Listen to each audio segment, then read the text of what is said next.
3 سالہ حکومت میں یزید لعین کے سیاہ کارنامے۔ واقعہ کربلا۔ یزید لعین نے فرزند رسول امام حسین علیہ السلام اور اہل بیت رسول اور ان کے اصحاب کو شہید کرایا۔ حضرت امام زین العابدین علیہ السلام اور ان کی پھوپھیوں اور بہنوں کو قید کر کے بازاروں اور درباروں میں پھرایا۔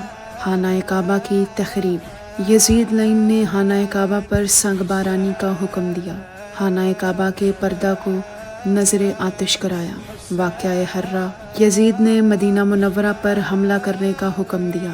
مدینہ میں خواتین کی عصمت دری ہوئی۔ 3 دن تک اہل مدینہ کے مال و جان اور ناموس کو حلال قرار دیا۔ مدینہ میں خوب قتل و غارت کی گئی۔ حرم شریف نبوی کی بے حرمتی کی گئی۔ جو لوگ حرم میں پائے گئے انہیں قتل کر دیا گیا۔ حسین